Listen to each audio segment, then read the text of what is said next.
Good morning, Impression Hall. It is a Friday, the 3rd day of October, bringing morning matters because your mornings matter. Let's get to the stories that matter today. Assistance pours into Cebu after it was struck by a magnitude 6.9 earthquake on Tuesday. However, residents remain fearful because of the frequent and strong aftershocks. Some see the Cebu earthquake as a glimpse of what Metro Manila might face if the big one hits. So what are the key things we need to know? We'll talk about that with Dr. Mahar Lagmay later in the program. And the rift in the Senate widens as Senator Panfilo Lacson takes another swipe on social media, this time sharing a cryptic post that compares fellow lawmakers to noisy animals. Welcome to our program, Morning Matters, where we talk about the issues you need to know for the rest of your day. Now, first in the agenda, President Bongbong Marcos visited quake-hit Bogo City, Cebu. Marcos ordered a test city for residents still sleeping outdoors amid aftershocks. He also pledged 50 million pesos for Cebu province, plus aid for Bogo, San Remigio, Medellin, and nearby towns. Vice President Sara Duterte also visited nearby Medellin, personally handing out relief packs to displaced families. Let's get more updates from Bogo City, Cebu. We have mobile journalist Arles de los Santos reporting on the ground. Arles, magandang umaga sa'yo. Unang-una, kamusta dyan? Mukhang maaraw. Hindi naman tatamaan ba yan ng Bagyong Paulo? Magandang umaga, Gretchen. No, nandito nga tayo ngayon sa Kabankalan, Bogo City, dito sa Cebu Province pa din. No? Kung makikita ninyo sa aking likuran, yung mga residente dito ay nakatayo pa rin ang kanilang mga tent na kanilang ginamit para kanilang gawing tulugan at pansamantalang pamamalagian. Pero dito sa kabilang bahagi nga, makikita ninyo no, sa aking likuran, ay nakapila naman yung mga residente dito dahil naghihintay sila ng relief goods mula sa isang pribadong grupo ng mga individual dito dahil ayon sa kanila, ang kanilang diskarte para makatawid sa kanilang pang-araw-araw, namamalimos sila ng tubig nang hihingi sila mismo sa mga kalsada para sila ay makainom at makakain dahil nananatiling wala pa rin trabaho. Marami dito sa mga residente dahil mayroon pa rin mga kalsada na hindi pa rin maayos para daanan ng mga tao dito ng anumang mga sasakyan. Bukod pa dyan, yung patuloy nga ng mga aftershock na nararanasan. Kanina lamang sa paglabas natin kung saan tayo na malagi ay talagang naramdaman nga natin yung malakas na lindol doon at gayon din sa kagabi bago matapos ang ating mga coverages. Oo, Arles, gaano kalakas itong mga aftershocks na ito?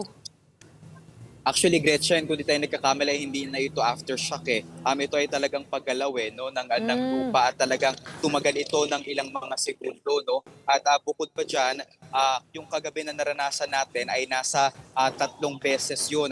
At talagang ikinatakot natin yun dahil nandun tayo sa lugar kung saan may pinaniniwalaan pa din na katawan na nandoon sa ilalim. Pero nakakuha tayo ng balita mula sa Cebu Province Provincial Government na itinigil na ang search and retrieval operations dahil ayon sa otoridad ay na-account na ang lahat ng mga individual na naniniwalaang nawawala at ang kanilang pagpupukusan na ngayon imbis na search and retrieval ay ayun na nga daw yung early recovery at pagbibigay ng relief goods sa mga residente dito para makasiguro na makabalik dahan-dahan yung mga residente sa normal na pamamaraan ng kanilang mga pamumuhay.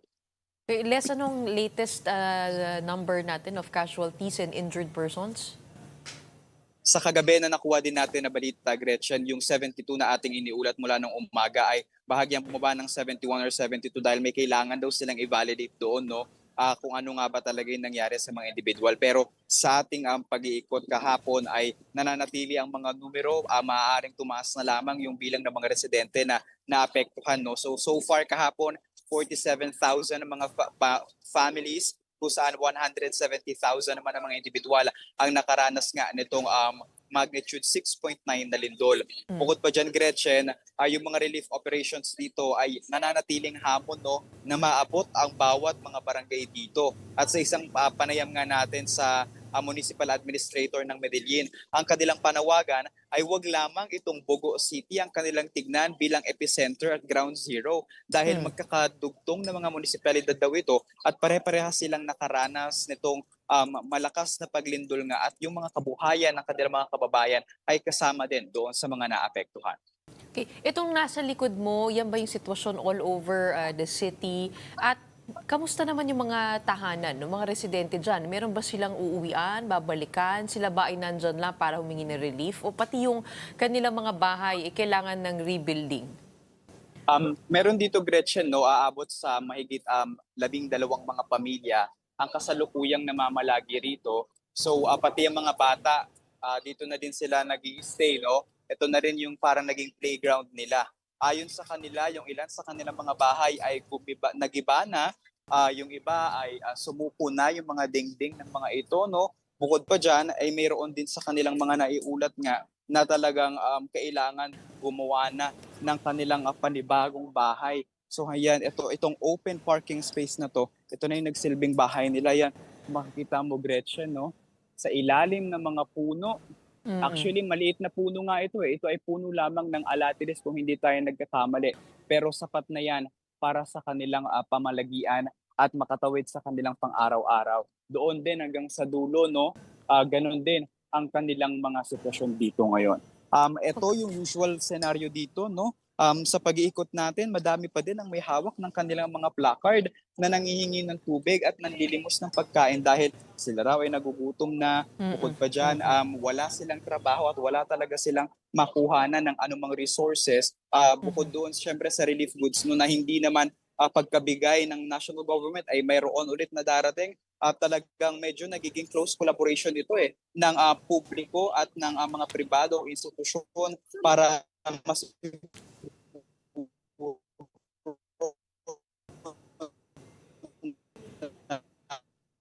Arles, medyo nawawala yung signal mo.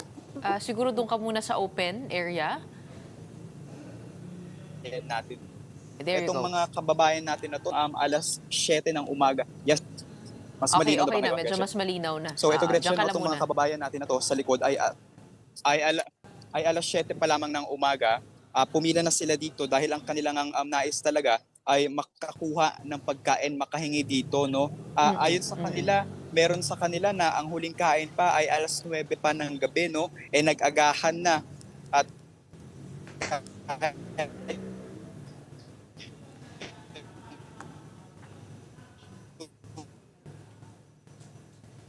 We're getting a less on a little bit choppy network there. But we will have him report on the ground from Bogos City, Cebu all day as we get updates on the latest. Of course, he did mention that search and retrieval operations have been wrapped up in Bogos City, and the local government is now focusing on early recovery and relief. Again, a call out for food and water for the residents of Bogos City, Cebu, and same situation in surrounding municipalities. In the meantime, maraming salamat sa iyo, Arles de los Santos. If you're hearing us, mag-ingat ka dyan. Let's move on to weather. Severe tropical storm Paolo has further intensified as it approaches northern Aurora and southern Isabela. That's according to Pag-asa. The storm was last spotted 150 kilometers east of Casiguran, Aurora, with maximum sustained winds of 100 kilometers per hour near the center and gusts of up to 125 kph. It is moving west-northwest at 20 kilometers per hour. Signal number 3 is in effect over the northern portion of Aurora, the central and southern portions of Isabela, northern portions of Quirino and Nueva Vizcaya, Mountain Province, Ifugao, the southeastern portion of Abra, northern portions of Benguet and La Union, the central and southern portions of Ilocos Sur. Meanwhile, signal number 2 has been raised over 10 areas, now flashed on your screens.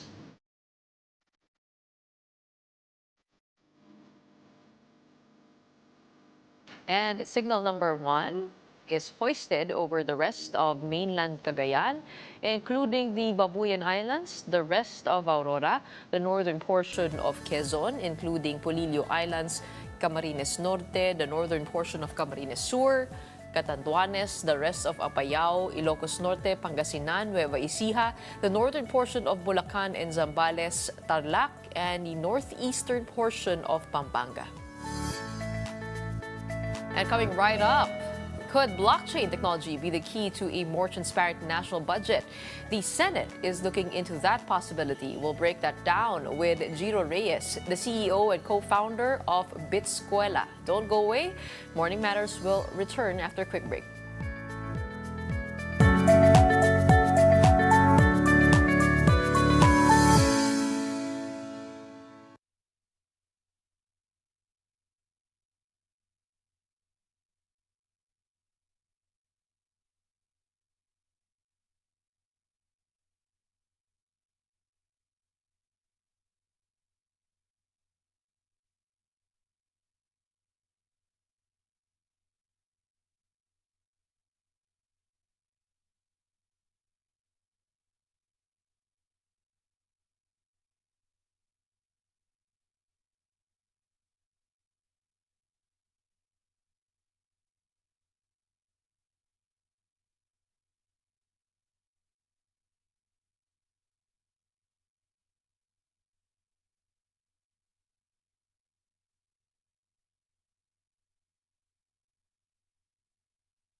Welcome back. You're still watching Morning Matters here on One News. Vice President Sara Duterte and officials from the Office of the Vice President skipped the House of Representatives deliberations on their proposed 2026 budget.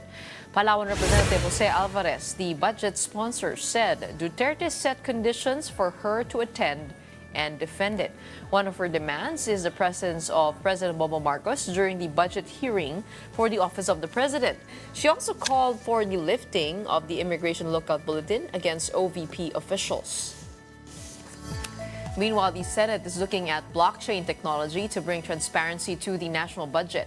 Senator Bam Aquino has filed the National Budget Blockchain Act, saying it will make government spending more transparent, accountable, and open to the public. He explained that putting the budget on the blockchain will allow every peso to be tracked, helping curb corruption. Baguio City Mayor Benjamin Magalong welcomed the proposal, calling corruption in public works a cottage industry. And joining us today to tell us more about this technology, we have Giro Reyes, Chief Executive Officer and co-founder of Bitsquela, a platform that brings Filipinos closer to the world of cryptocurrency and blockchain education. Welcome to Morning Matters. Morning, Gretchen. Thank you for having me here. No, always great to talk about blockchain, and yeah, of course, especially to a fellow Blue Eagle. Kumusta, kumusta? Oh, Tineo pala. Okay, One big Giro, fight. this has been described as a nuclear bomb for corruption in the Senate plenary. Tell us how this technology will work alongside the budget. Right, because as shown no in yesterday's hearing about Senate Bill 1330, Senator Bam Aquino wants to make every peso traceable, no, from project proposal up until procurement as well, and up until the disbursements of funds para sa ating mga contractors, no? As unfortunately evidenced by current issues regarding DPWH, flood control projects and whatnot, it's very evident, no, that the current system when it comes to contracting and serving the government projects, no, is very gaped with holes. And I'm sure pwedeng i-take advantage ng mga tao, no. And this is due to the fact that you can edit stuff, you can hide different things you don't want people to see. You can basically, shape the whole process, no, to your own liking and to your own advantage, no. And all that will not be possible na, no, with the blockchain implemented. Because with the blockchain, as Senator Bam and I described, no, would make every peso accountable for.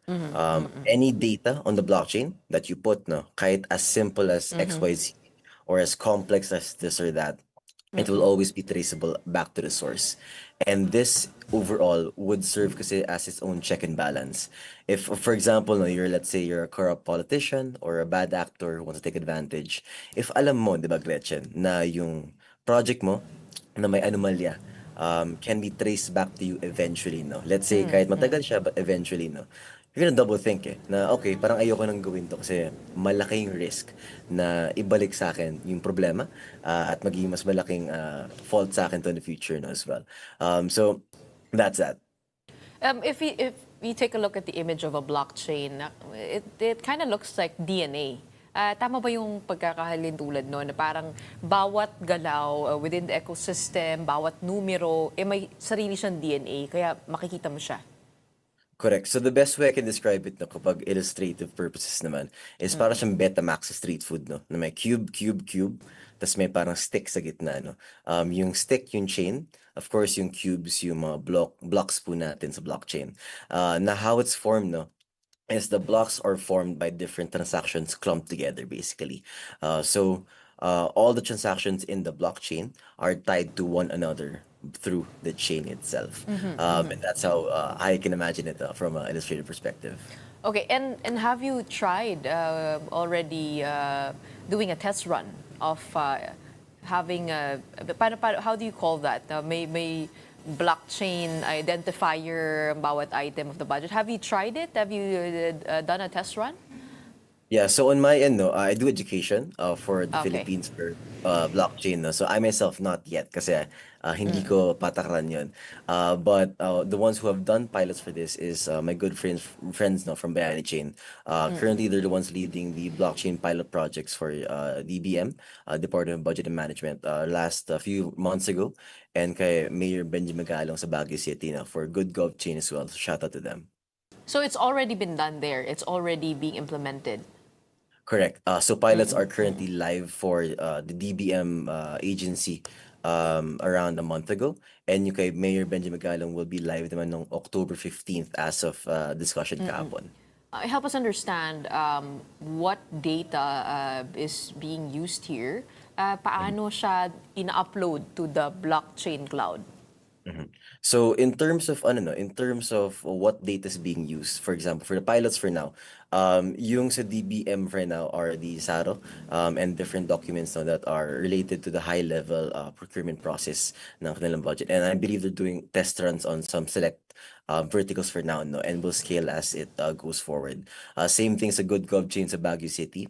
They're currently focusing right now on some initial documents muna on October 15th no, as well before they scale to the whole LGU dun sa region nila.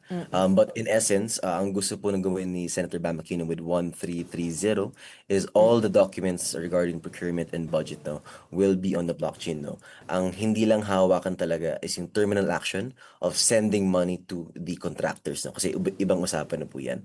But anything that involves the procurement of the documents, the bidding process, up until the checking of outputs, no, ng mga contractors natin, etc., ideally would be on the blockchain with this new bill.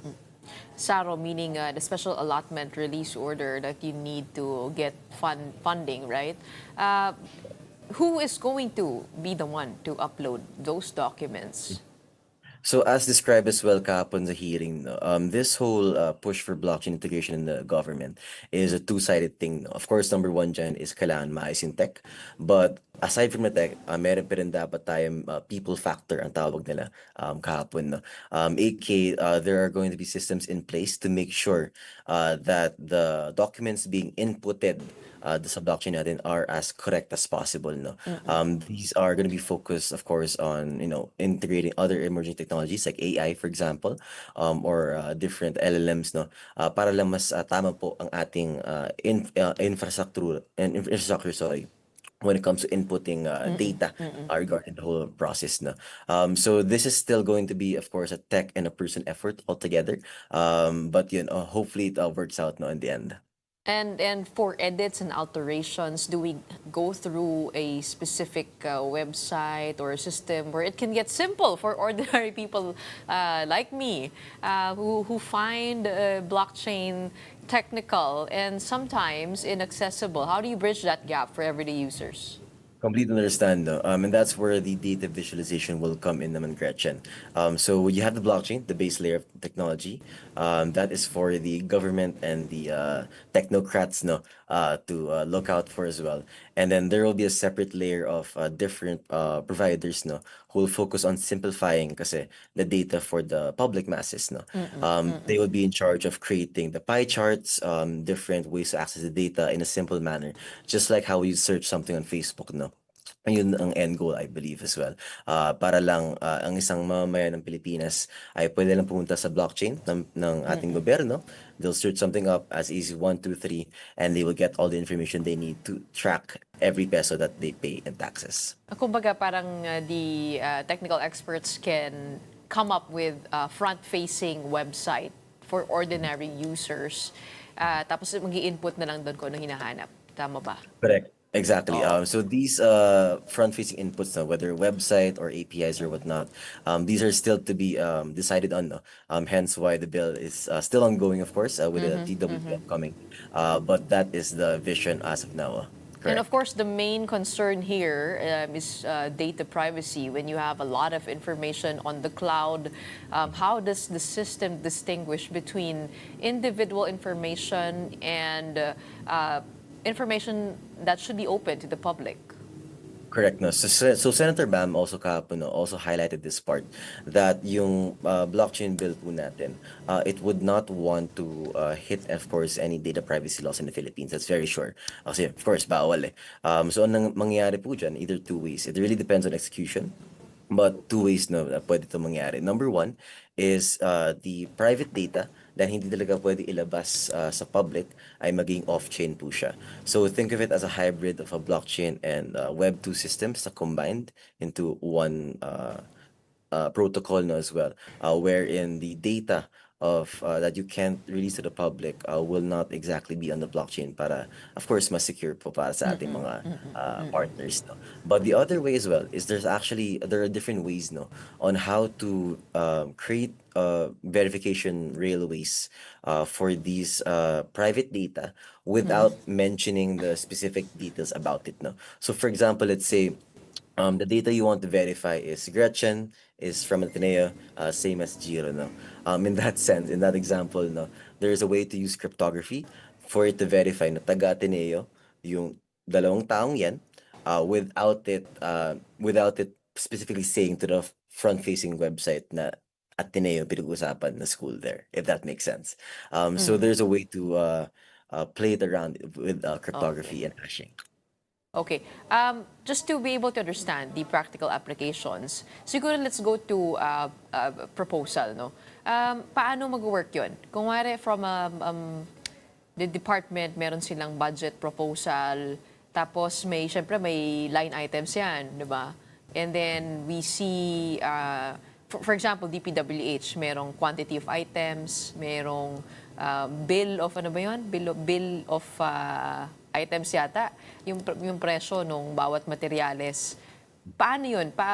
Ini-input mo ba yun doon sa system? Tapos makikita ba doon kung wari na overpriced yung bakal, overpriced yung isang materyales na pinapost dito? Correct, no, Gretchen. So that is one of the visions see Senator Bam as well with the bill. Is it will start as early as part of the kahit the proposal process, no. The knack here as well is dun papasok yung ibang technologies na pwedeng ilagay, no. Whether this is IoT, AI or whatnot. These will work hand in hand, no, to verify if, for example, the prices are correct.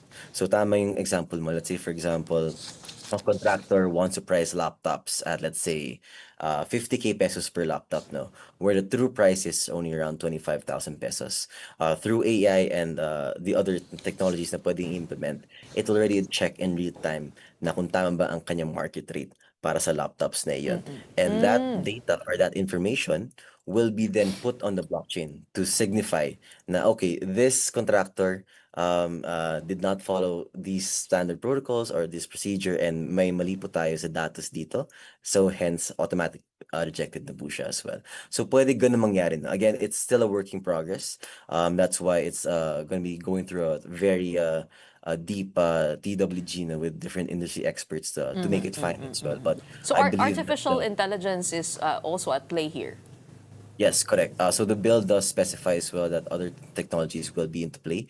And during the hearing kahapon, no, Senator Bam kept repeating that AI is a must as well to work hand in hand with blockchain technology. And which countries can we model after in which they've used this technology for the budget? So for example, correct. So for example, no, we have two models right now. We have Georgia and Estonia. No, both of these countries kasi they have implemented processes sa kanilang mga gobyerno, government processes in terms of land registry and or procurement process. No, now I would say though that the examples or the models that we can use aside from these two countries are still limited.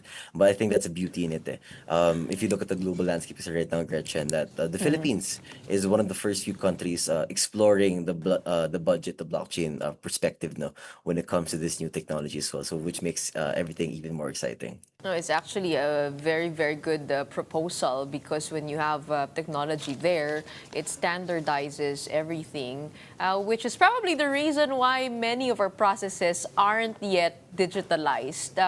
What kind of confidence do you have that this bill would get passed? Well, of course, hopes are very high. No? I'd love to, I'd love to pray that it will be, get passed on eventually as well. But from so far, no, with the support of Secretary Aguda from the ICT, with the support of Senator Robin Padilla as well, and other close senators, no, I do think it has a good chance of passing naman, especially given the current climate, no, in terms of the issues with DPWH flood control projects. It is a perfect time to right, pitch yeah. this bill. Kasi pag hindi ka pumirma, alam na. Exactly. Yeah. Hats off to Bam, right? To Senator Bam for putting it at the right time as well.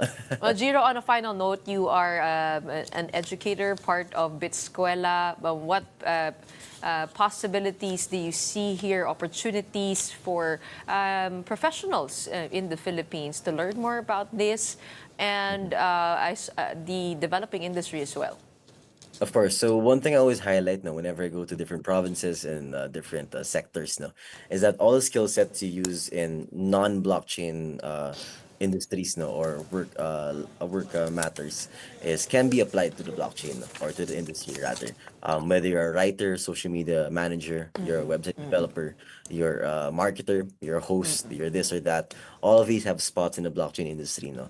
And I do believe so that with this bill 1330 and all the other bills passing Congress recently by our good friends Congress, no, the blockchain industry is at a turning point in the Philippines, no, where we will see more exponential growth in the next coming years as well. And I'm very excited as well to be one of the forefronts as well in education towards this more blockchain-ready Philippines, no. But yeah.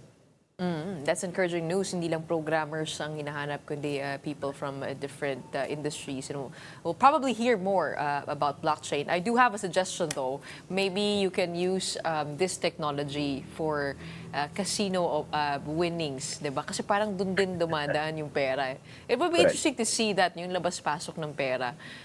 Tapos Correct. pati din sa mga e-wallets and so. Pero syempre, the data privacy is a legit concern, and we hope to get more light on that as this develops. In the meantime, maraming salamat sa iyo for joining us and explaining to us how blockchain technology works alongside transparency in the budget process. We have Giro Reyes, Chief Executive Officer and co-founder of Bitsquela. Thank you, Gretchen. Good morning. Senator Panfilo Lacson has stirred controversy with a cryptic social media post comparing some of his colleagues to noisy animals. More in this report. Tensions in the Senate continue to brew as Senate President pro tempore Panfilo Lacson took to social media with another cryptic post, this time likening his colleagues to noisy animals. On X, formerly Twitter, Senator Panfilo Lacson wrote, "Help! Is there a veterinary clinic with an animal psychiatric ward? We have a crazy cat that keeps meowing on the ground floor and an annoying dog that keeps barking on the upper floor." While Lacson made no direct mention of names, the remark came a day after Senator Rodante Marcoleta's privileged speech on the Senate floor. Marcoleta had called out Lacson's earlier disclosure that almost all senators in the 19th Congress had inserted at least 100 billion in the 2025 national budget. Lacson has already explained in the caucus that his statement was not meant to put the Senate or his colleagues on the spot. He said his remarks were meant to highlight anomalies in alleged ghost flood control projects uncovered during Blue Ribbon Committee hearings. Senate President Tito Soto also clarified that amendments to the budget are part of the regular legislative process. He stressed that insertions made during bicameral committee discussions are different from floor amendments, which are legally introduced during deliberations and approved by vote. But Marcoleta raised doubts, asking if Soto never made any insertion throughout his decades-long career as senator and Senate President. Soto stood firm, saying he has never tolerated insertions and vowed all amendments will now be made openly on the Senate floor for transparency. I guarantee you I have never made any insertion in the budget because insertions are not tolerated, and I will never do that because when I say insertions, that means it is inserted and it is not done in second reading. You know, but it is done in second reading, and that was my explanation of the 100 billion mentioned in the newspapers. When there are individual amendments and institutional amendments and done on second reading, that is not insertion. Meanwhile, Senator Amy Marcos has expressed frustration over what she described as confusion in the Senate regarding budget insertions and amendments. She also questioned reports that the Blue Ribbon Committee will no longer hold hearings, with Lacson expected instead to release a partial report. Lacson, however, countered that Marcos should simply attend the Blue Ribbon Committee hearings, listen to the discussions on the Senate floor, and read the announcements in the All Senators chat group to stay updated. Up next, how exactly should we prepare for the big one? Let's discuss that with Dr. Mahar Lagmay of the UP Resilience Institute. Stay tuned. Morning Matters will be back.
Good morning, I'm Gretchen Noon here at Morning Matters. We talk about the most pressing issues and give you the context behind headlines.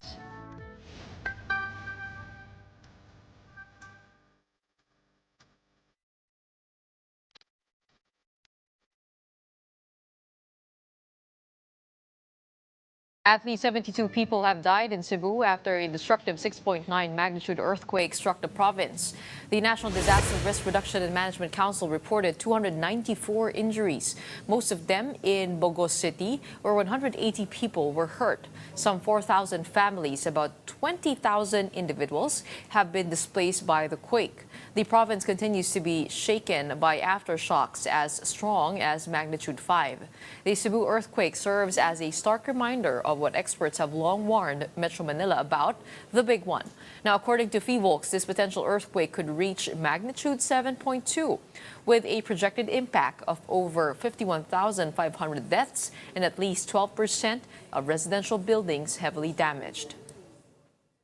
And joining us now to discuss the recent Cebu earthquake and what it teaches us about preparing for the big one, we have Dr. Mahar Lagmay, Executive Director of the UP Resilience Institute. Good morning. Welcome back to Morning Matters. Hello, good morning, Gretchen. Hey, Doc, una-una, no, help us understand. I believe that the fault that triggered the 6.9 earthquake is unnamed and unmapped. How strange is that, and how often does that occur? Well, that's not the first time that it's an unidentified fault that caused the earthquake. So there were faults that were identified in Bogo, in Daang Bantayan, and other parts of Cebu. But based on the earthquake epicenters, the source of the earthquakes, they don't plot in those mapped faults. So that means that we need to identify the fault that caused that earthquake. In Bohol, in 2013, there was also that kind of unidentified mapping. There was the North Bohol fault, which was absent before the 2013 Bohol earthquake occurred. Also in Mindanao, there were faults there that were not identified, and some others. So hindi po siya hindi po siya nakakagulat. Posibleng mangyari ito. Posible din ba na ganun din ang mangyari dito sa Metro Manila, na hindi yung Marikina Valley Fault na binabantayan po natin tatama yung ganito kalakas na earthquake? Well, yung Metro Manila mas well mapped, yung Marikina Valley Fault, east and west, namapan ng mabuti yan. I myself have been doing some trenches, and I've seen that fault to be really there, many times. So mas maganda ang mapping sa Manila. And the identification of faults is only as good as the amount of work that we put into it. Okay. Sometimes they are also hidden. Kasi nasa ilalim, natakpan na, so hindi makita from the surface. And then we find out, or we realize that it's there only after the earthquake happens. And important kasi talaga yung mapping nito, kasi one of the hazards ng earthquakes is yung ground rupture. You need to know that so that you don't build on top of it. Kasi that rupture is very powerful. It can break apart any infrastructure. Yung ground shaking, that is dependent on how near it is to the fault that moved. So it's very important in preparing for earthquakes. Okay, and how do you assess the impact of the 6.9 magnitude earthquake? Ito ba ay nagmukhang sobrang lakas dahil hindi handa yung mga infrastruktura dun sa mga syudad at munisipalidad? Or is this comparable to what we might experience, only a little bit stronger with the 7.1 forecasted, the big one earthquake here in Manila? Ayun, yung earthquake was very near those places that were hard hit, di ba? May mga nag-collapse na mga buildings na naging parang mga cards na nagiba. So, iyon po, kung nasundan natin yung building code, supposedly yung bagong building code, so supposedly dapat mag-withstand siya. Kasi nakita ko parang intensity 7 ang instrumental record. Probably if it's intensity 8, dapat yung building code, kung nasunod yon ng mabuti, ay baka hindi gumuho yon or mas malaki yung chances. Of course, marami mga factors at play here, no? Pero yung ganong klaseng intensity, yun ang mga talagang pinag-aaralan ng mga engineer, and they're trying to put it in the code so that our buildings can withstand such impacts. So baka maging ganito din yung itsura at mas malala pa sa Sa Metro Metro Manila, Manila? lalo na dun sa mga mas luma. Sa Metro Manila po, yun po, meron tayong nakikita mga buildings na nagtatayuan na lang, hindi ba? I don't really know if they are built according to the building code. Maaring nagtipid, maaring may corruption, we don't know. So, hindi pa naman din huli ang lahat. We can have them inspected by structural engineers before the big one happens. So, marami pa po tayong pwedeng gawin before that earthquake, that big one that we're expecting. We have to prepare for the hazards, and we have to make sure that all of our structures are according to the building code. If people will do their due diligence, which usually nga yung mga nandaraya hindi na ginagawa yan, hopefully, no. So kanya-kanya na lang din tayo ng pag-iingat. Pero ito nangyayari ngayon sa Bogo. Kanina we had a reporter, malakas daw yung aftershock, ay parang hindi daw aftershock. Yun ba ay inaasahan talaga, o parang ito ay talagang malakas na seismic activity in that region? Yes, may nakita nga ako kaninang madaling araw na magnitude 5 or a little bit above magnitude 5. Ang mga aftershocks po, by definition, ay nangyayari after the main shock, no? And normally, ini-expect natin na swarm of aftershocks yan. And it can last for a month or more. Matagal pa. Matagal. Pero habang tumatagal, humihina ng humihina. So we had a magnitude 6.9, and the one this morning was magnitude 5 point something. I think 5.1.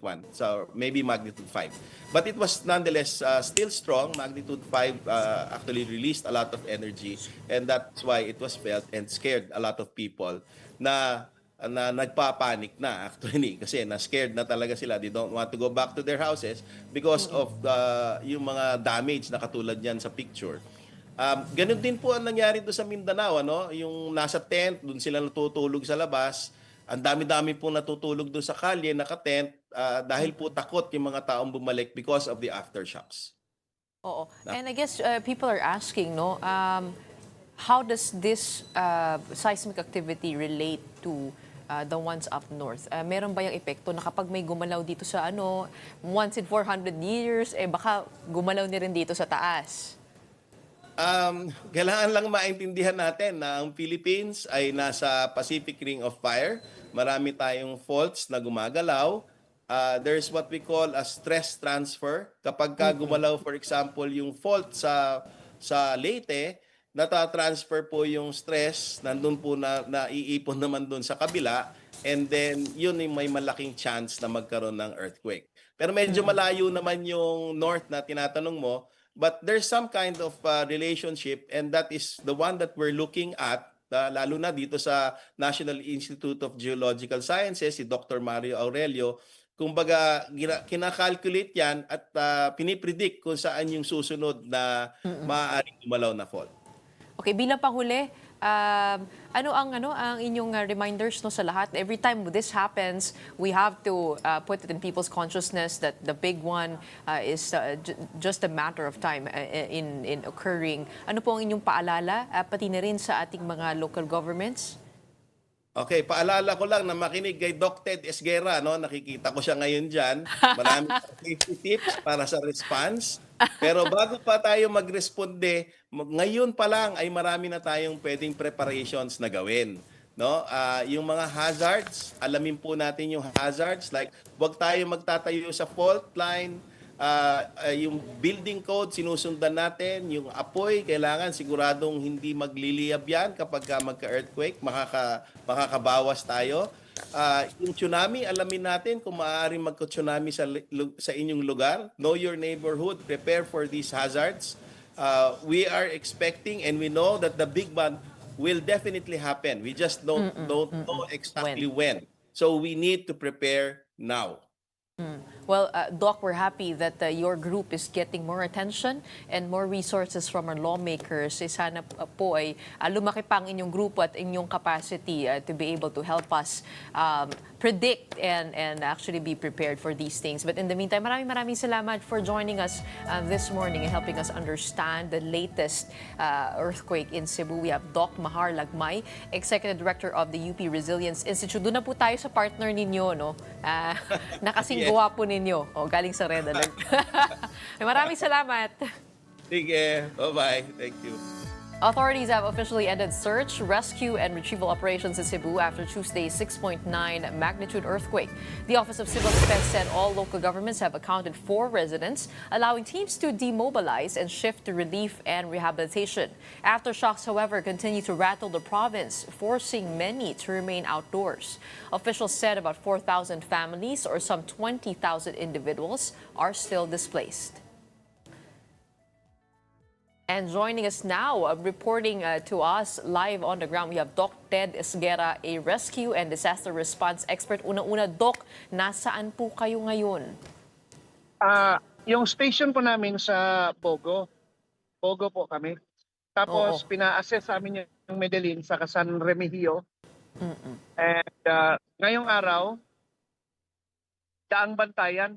So andito po ako sa harap ng yung Doc, kagabi po kayo po ay nagpo-post na maraming aftershocks. Gaano kalakas yung mga aftershocks na po ngayon? totoo po yan.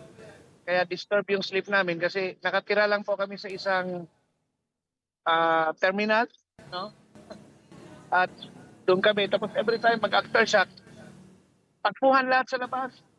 Ang sunod-sunod, every minute, few minutes, mag-aftershock. Kaya ito yung namin, yung aming tulog, pati kain, disturb kami. Apektado. Oo. So, ang lang, masabi ko lang, Gretchen, no? Naka-stand down na yung search and rescue dito sa Bogo, sa Ground Zero. Stand down na siya. More on yung medical component para sa mga nasaktan at ay operational. Sakto na yung operation kasi although yung mga pasyente nasa labas ng ospital, ayaw sa loob kasi puro tremor, takot na. So makikita mo ngayon, wala na kasi akong picture, balikan ko yon. Yung mga pasyente naka-tent sa labas, naka-tent lang sila. Pero yung mga doctors from other agencies, para matulungan lang, ma-augment, nagdatingan pati may andun yung Red Cross, yung sa Iloilo, may mga doctors pinadala din para mapuno yung mapuno nila yung need, no, kasi ang influx ng patients. So, lahat naman okay except yung mga relief kailangan lang siguro i-centralize kasi along the way kinunan ko pa nga ng video ang mga tao nasa gilid humingi ng pagkain, tubig, tarpaulin kasi ayaw nilang bumalik. Kung tingnan mo naman, no? Tingnan mo ba naman yung raffles na yan. So, every now and then, lalabas sila. Ayaw nila sa loob. Doc, Kasi sabi nga aftershock- po ng OCD, tapos na nga itong search and rescue, Pero alam natin kayo ay expert dyan. So, at this point, wala na. Doon po sa lahat ng mga pinuntahan po ninyo. Bukod dyan sa Bogo, kamusta naman po yung San Remigio, yung Medellin, yung mga towns po na yon? Ang San Remigio, inassess namin kahapon sa utos ni Colonel Conde ng OCD. So, inikot namin. Wala nang search and rescue. Ang nireport na lang namin is the people just need power, tubig, mainly tubig, pagkain kasi nahirapan magluto, walang power. Nahirapan doon kasi magsimula sa power. So, although may linya na ngayon, no, na kapag they can use the cellphone, na-establish na yung communication. Ang need lang nila is humingi sa amin tarpaulin para makapag-tent sa gilid habang i-repair yung bahay. Kasi yun yung issue nila ngayon Ayaw nilang pumasok. So kahapon naman, may bahay talagang sira. Ang kinausap ko yung community na kung pwede patirhin mo na doon sa terrace ng isang bahay na masabing ko natin very sturdy, no? Okay naman daw. Tapos nagabot lang ako konting pera. Para lang, sige, pumayag naman. So, yun yung needs nila ngayon. So kung may Oho. mga na sumusubaybay sa program mo, na kung may kailangan sila dito, huwag na po tayong pumunta rito sa search and rescue kasi ang dami pang nagdadatingan.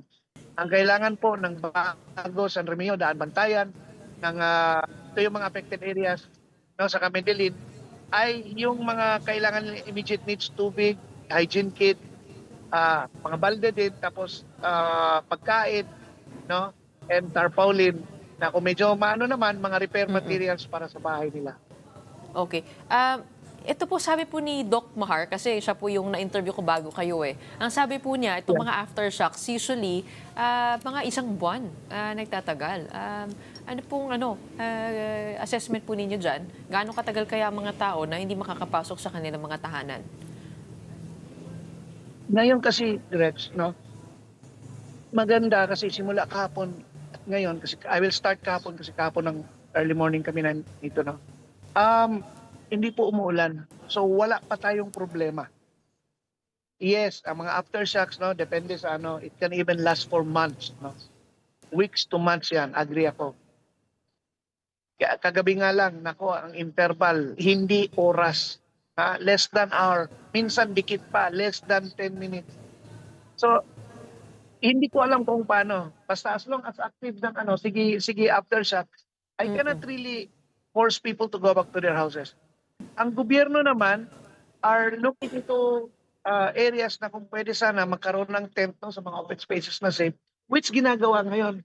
Dumating yung Toledo City, may mga tents, may mga ibang mga LGU na they're okay, hindi naman tinamaan sa lindol, na nagdadala, even water trucks nila. I saw Toledo, Tagbilaran,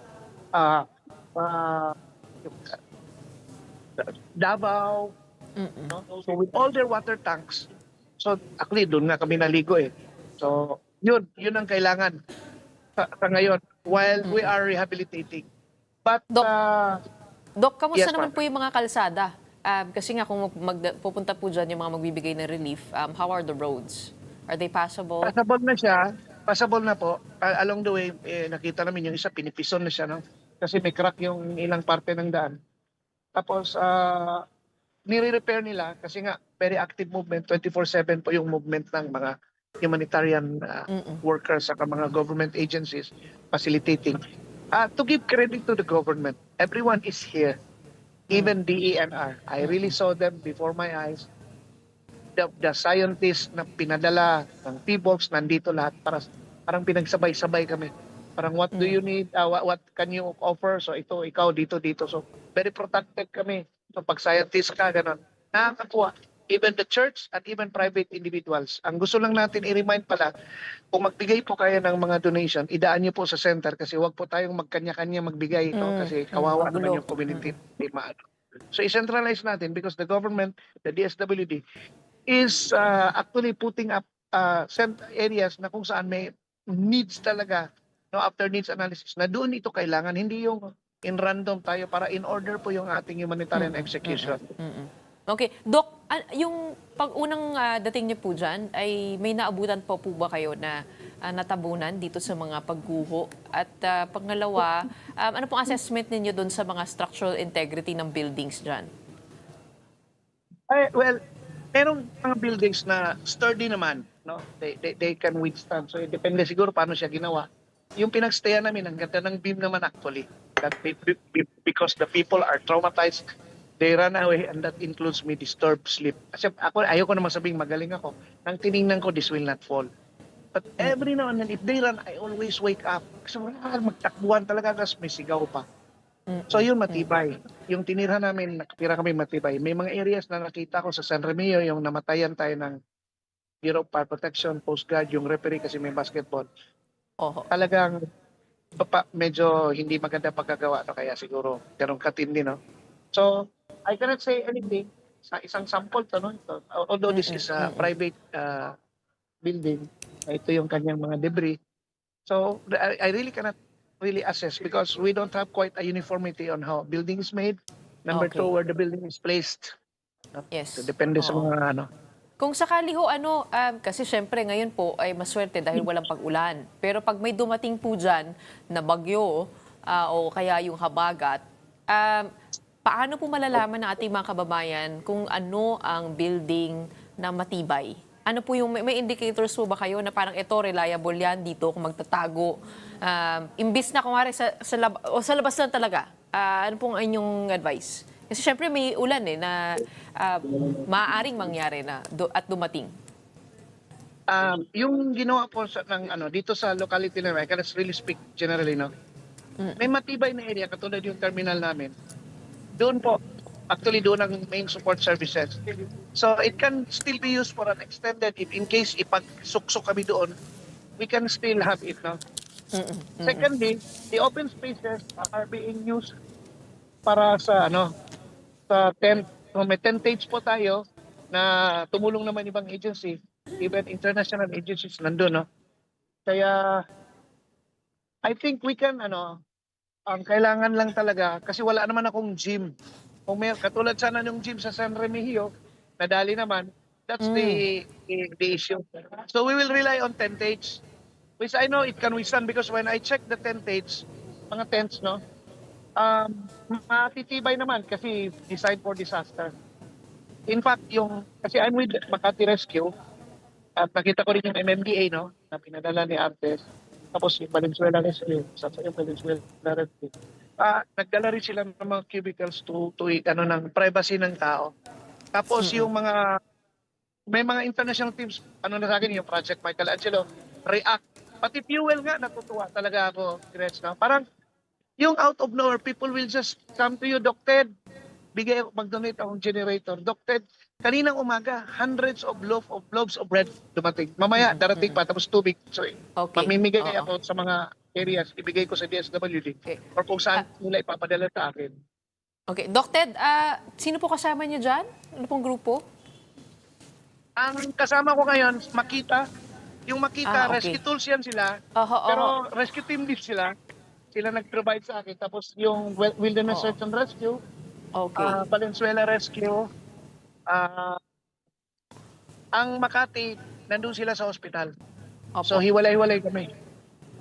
It's very good to see you there on the ground. Medyo kumakalma po kami pag nakikita namin kayo dyan. So we hope that you stay safe out there. Again, muli panawagan po mula kay Doc Ted, medical supplies, medical relief, power, tubig, pagkain, tarpaulin, repair materials, hygiene kits, balde, yan po yung mga nabanggit niya kanina. We continue to stay updated with your social media accounts. Maraming salamat for joining us and giving us the latest from Bogos City and San Remigio. Ingat po kayo, Doc. Okay, padayon. Padayon po.